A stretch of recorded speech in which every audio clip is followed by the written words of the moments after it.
playNicol. Belgium need to get better if they want to move on. 206 Belgium are through to the quarterfinals of the World Cup, but the FC crew are left unimpressed after the Red Devils come back against Japan. 206, 12:32 a.m. BSTROSTOV-ON-DON, Russia. Monday's game kicked off at 3 a.m. Tokyo time. An unsociable hour, so provisions were made, specifically by Tokoji Temple in Shizuoka, who opened their doors to allow local fans to watch their side play Belgium in an atmosphere of Zen Buddhist calm. Hopefully a few of them took up the offer, because it might be the only way of reconciling how they managed to lose. Belgium will need no such cerebral soothing. Through by the skin of their teeth, a team featuring Lukaku and De Bruyne and Hazard were saved with the last kick of the game by West Brom's Nasser Chadli to reach the quarter-finals of the World Cup with a 3-2 win. Roberto Martinez has always been a faintly unconvincing manager, a man who talks a good game but managing one, sometimes not quite so good. Usually, one would instinctively praise a manager who brought on two substitutes, both of whom scored as their team came from 2-0 down to win, but with Martinez there's at least cause to pause. There are always two schools of thought when it comes to stuff like this. Do you judge the result or the process? Do you simply say Martinez brought on Chadli and Fellaini, who both scored, ergo they were the right decisions, a plan executed perfectly? Or do you think he got lucky with a move of desperation, a Hail Mary that somehow landed? Belgium, needless to say, will not care tonight, or tomorrow, but on Friday, when they face Brazil in the World Cup's last 8, they might have to. In the World Cup you want to be perfect, but it's about getting through, it's about winning, said Martinez afterwards. The question that instinctively occurs, after Chadli's late intervention beat a Japan side that throughout the tournament had been much more robust than we'd been led to believe, is does this victory say good or bad things about Belgium's prospects against Brazil?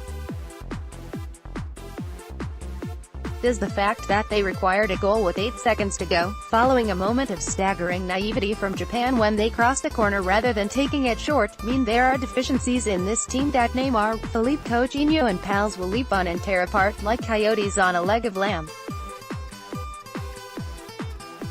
Belgium players salute their supporters after a World Cup round of 16 win against Japan. Getty Image soar does the late winner prove that this is a side of fortitude, of substance, who firstly will not give up but also, most importantly, have an effective plan B? Does it indicate that they are clear of thought in moments of intense pressure, evidenced by Romelu Lukaku's frankly audacious dummy, allowing the ball to run through for Chadli to score at the last?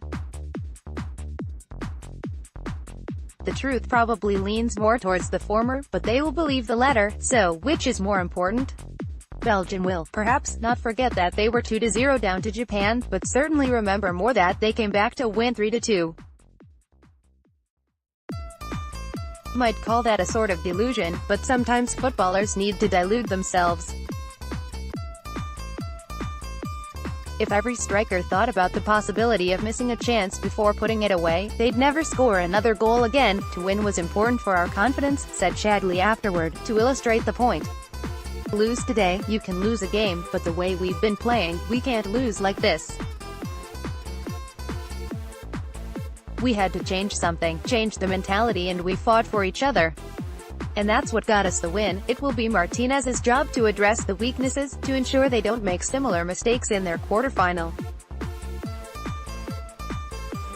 Belgium seemed to approach this game in a similar manner to their defeat in Euro 2016 against Wales. They expected to win, and in the opening exchanges they played like a side who just sort of assumed a goal would go in at some point.